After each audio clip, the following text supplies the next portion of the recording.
On poursuit nos rencontres de ce matin. On est en compagnie d'une écrivaine originaire de la région. Il s'agit de Sophie Bouchard qui nous présente son troisième roman ce matin qui s'intitule Jeanne. Sophie, bienvenue à l'émission. Ça va bien? Oui, ça va bien. Écoute, un troisième roman, ça va bien. Ça fait pas très longtemps que tu as commencé à écrire, je crois. Ton premier roman était en quelle année? En 2008. En 2008? En fait, ouais, j'ai publié Cookie en 2008, qui est sur le thème des non-engagements amoureux, là, qui était un peu dans la vague des Invincibles, Québec-Montréal, tu sais, tout c'est dans cette mouvance-là où on dirait que les jeunes ne voulaient plus être en couple, ne s'engageaient plus. Fait que Cookie était un peu le pendant féminin, ouais. en fait, la réponse au féminin, à tout ce mouvement-là. Puis c'est ça. En 2010, j'ai eu j'ai publié mon deuxième roman. Puis après ça, s'ensuit 2 bébés. Donc, c'est ça. Donc, une pause dans l'expérience d'écriture. C'est ça. C'est pour ça que le troisième est en 2017. Ouais. Et pour les bouteilles, on était dans quelle direction on se dirigeait? En fait, les bouteilles, c'était plutôt... c'était un huis clos, en fait. Donc, c'était des personnages qui étaient isolés en mer dans un fort appelé un enfer, là, comme un peu à Tadoussac, le Haut-Fond-Prince, qui n'a pas de terre et tout, là. Donc, c'est un roman beaucoup axé sur la solitude. On dirait que, tu sais, j'ai commencé à écrire ce roman-là, puis j'avais tout le temps la chanson de Daniel Bélanger, 6 milliards de solitude, là, dans la tête. Fait que c'est pour ça que je suis partie du thème de la solitude qui m'a amenée dans un phare. Puis, tu sais, c'est ça. Les personnages, on vivent tous une solitude différente, en fait, tu sais, solitude à deux, genre solitude de couple, solitude, tu sais... mon personnage principal, lui, il est très, très, comment dire, c'est un sauvage, la pire espèce, dans le sens que ça fait des années qu'il est dans un phare tout seul. Fait que je pense que la vie en société, il doit être un petit peu déficient. C'est un peu, dans les deux cas, les deux premiers romans, on parle un peu d'une étude sociale des comportements. Ouais. Dans le premier cas, c'est ça, c'est dans la relation amoureuse, là. Ouais. Comment on se situe face à la solitude. Ouais. Une démarche qui est intéressante, puis on réfère à Tadoussac dans ton explication. Je pense que c'est... Tadoussac, c'est un élément qui revient, là, qui t'inspire du moins. Bien, l'eau, oui. Le fleuve, l'eau... tu sais, je suis native du lac Saint-Jean.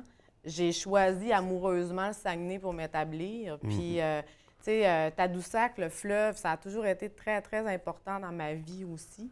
Parce que c'est un lieu qui est inspirant fois 1000. Donc, tu sais, c'est certain que, tu sais, pour ce roman-ci, avec Jeanne, j'ai eu de la misère à pas mettre d'eau, de fleuve, tu sais. C'est vraiment... Puis je pense, tu sais, le quatrième, je commence à travailler, tu sais, je commence toujours à travailler un roman quand un est en train de sortir pour me détacher un peu... de l'histoire quand les critiques vont arriver. Fait que là, mais le quatrième, l'eau revient encore une fois. Fait que je sais pas si je vais lutter pour l'enlever ou je vais continuer dans... surfer sur la vague. Oui, c'est ça. Et l'intégrer dans l'histoire. Ce sera à découvrir pour le quatrième. Et là, on va se concentrer sur le troisième roman que tu nous présentes ce matin. Jeanne, une histoire bien particulière. En fait, de quoi ça parle exactement? En fait, bien, ça parle de transsexualité. Donc, c'est un personnage, c'est un homme qui tu sais, un homme-homme, très macho et très homme, en fait. Oui. C'est le viril, les critères qu'on attribue à ça. Qui a refoulé, en fait, depuis des années et des années, par convention, par conservatisme, parce que c'est comme ça qu'il fallait faire dans son temps. Dans la société, c'est se marier, faire des bébés, puis faire une famille. Fait que, tu sais, donc, il a refoulé pendant des années sa transsexualité. Puis, à un moment donné, bien, Paul, ça y revient en face. Puis, il décide de faire sa transition.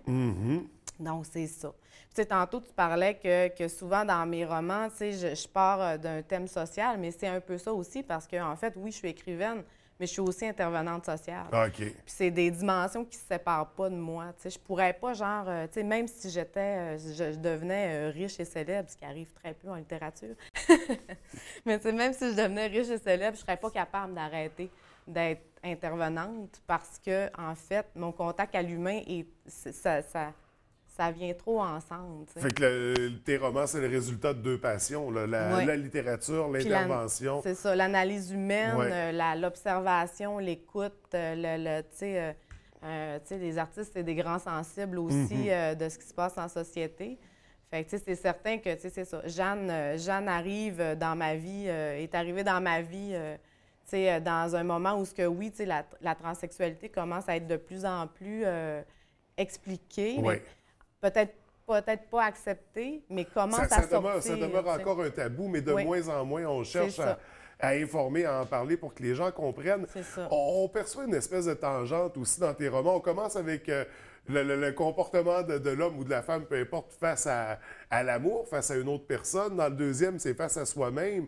Là, c'est face à soi-même. C'est à l'intérieur de soi-même. On parle de changement de genre. C'est ça. Puis face à la société aussi. Ouais. Parce qu'en fait, tu sais, parce que le changement de genre, oui, c'est beaucoup, c'est très identitaire intérieurement, mais n'empêche que ça dérange, ça bouscule, Ouais. ça vient... Puis on est loin du stéréotype. Là. Dans ton roman, c'est pas un garçon qui était déjà efféminé. Non. On parle vraiment d'un gars viril, macho, puis qui... Qui s'est construit un personnage pour pas que ça paraisse. Tout à fait.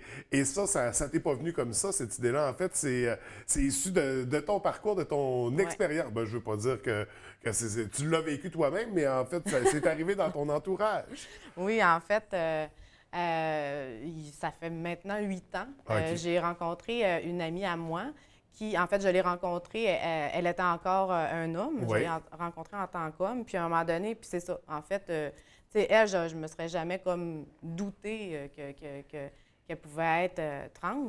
À un moment donné, tu sais, au bout un an et demi d'amitié, à un moment donné, dans un party, elle nous a donné une lettre à toutes ses amies, puis avant qu'on parte, genre à 3 heures du matin. Ouais. Puis on est parti avec ça, puis c'était à lire chez soi, tu sais. Donc, quand moi, j'ai lu ma lettre qui disait qu'elle allait, tu sais, elle était transgenre, puis dans l'année, elle allait commencer Son processus. ouais, sa transition. Ben moi, la première chose que j'ai faite, c'est que je l'ai appelée. Puis j'ai dit, moi, je vais toujours être là. Puis, mais donne-moi le droit de me tromper, tu sais, de me tromper de nom, de me tromper de il, elle, tu sais. Parce que même si on est ouvert, ça demeure... c'est pas des trucs avec lesquels on est familier non plus. Ben, Ça demande une certaine adaptation, là. Oui, ça demande une certaine adaptation, c'est certain, parce que, tu sais, dans le sens que, tu sais, c'est drôle en le vivant, tu sais, en le vivant, en étant dedans, tu sais, même si on en entend parler, tu sais, on peut en entendre parler à tous les jours, tu sais, on peut comprendre, on peut dire oui, j'ai pas de... Mais tu sais, quand tu es dedans, bien là, tu sais, c'est sûr que tu jongles un peu, tu te repositionnes, tu sais. La première fois que tu vas au restaurant avec ton ami, puis que, disons, le serveur se trompe en lui disant « Monsieur, qu'est-ce que vous allez manger? » Bien, tu sais, le cœur t'arrête de respirer, puis tu te sens pas bien pour ton ami, tu sais. Fait que c'est un peu, tu sais, quand tu es dans le petit quotidien, bien, c'est autrement, tu sais, ça vient, c'est ça. Donc, Ça avec vient le toucher roman autrement. Jeanne, on va vraiment tenter d'expliquer ça, en fait, de démystifier ça aussi, puis Mais de c'est ça. détabouiser. Je ne sais pas si ça se dit, Mais tu sais, mais on dans- brise les tabous, là, on brise les mythes. Mais tu sais, dans Jeanne, là, c'est... moi, je dis toujours, tu sais, Jeanne, c'est Jeanne. Dans le sens que, tu sais, la transsexualité, là, c'est... Il y a 10 000 histoires, tu sais. Ouais. Il n'y a pas une trans ou un trans qui vit sa transition de la même façon. Il y en a qui perdent tout, tu sais. Le contact avec leur famille, Il y a leurs des gens amis. qui sortent du placard et qui tu sais. perdent tout. Donc, j'imagine C'est que ça. pour Puis, cette situation-là, c'est ça. c'est comparable. Des procès, tu sais, des tentatives de suicide. Tu sais, il y en a là que c'est vraiment très, très intense. C'est pour ça que, tu sais, Jeanne, elle vient pas répondre à toutes les questions. Jeanne, elle vient comme mettre une pierre de plus dans la littérature trans. Tu sais, parce que, en fait, il n'y en a pas, tu sais, ces personnes-là n'ont pas nécessairement un énorme choix dans la littérature. Puis donc, tu sais, elle vient, oui.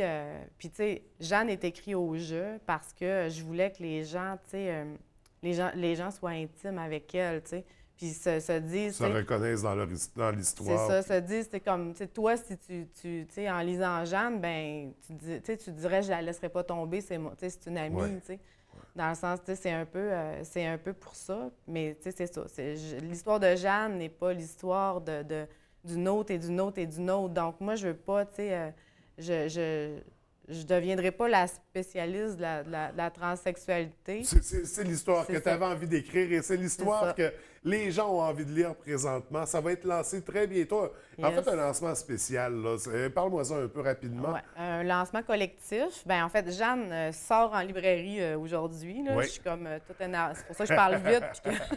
J'ai hâte d'aller chercher mon livre. C'est ça, je suis toute énervée. Mais sinon, le lancement collectif, c'est jeudi. Donc, jeudi soir au sous-bois, Oui. 5 à X, là, le temps qu'on est là, qu'on boit de la bière puis qu'on s'amuse. Donc, c'est ça. On est 4 auteurs, donc 3 auteurs des éditions La Peuplade, qui est ici basée à Saguenay. Puis moi, qui est maintenant publié au groupe La Courte Échelle, donc avec la division adulte qui s'appelle À l'étage. Moi, tu sais, mes anciens amours, en fait, Cookie et les bouteilles ont été publiés chez La Peuplade. Donc, oui. je suis encore comme dans la famille, puis je suis encore auteur de La Peuplade. Fait que tu Puis, gardes ton lien avec la maison d'édition. Bien, ça, c'est sûr, tu sais, genre à la vie, à la mort. Moi, je suis comme, quand j'aime une fois, j'aime pour toujours. Là. Fait que c'est ça. Donc, là, on fait un lancement collectif avec Mylène Bouchard, Jean-François Caron, Paul Cazac, puis moi. Donc, 4 auteurs pour ce gros lancement. Yes. Jeudi au Yes. sous-bois, bière et cocktail Ouais. de mixologue pour l'occasion. Écoute, ça va être un super rendez-vous. Sophie, c'est tout le temps qu'on avait pour ce matin. Super, mais merci d'avoir pris le temps de venir nous voir.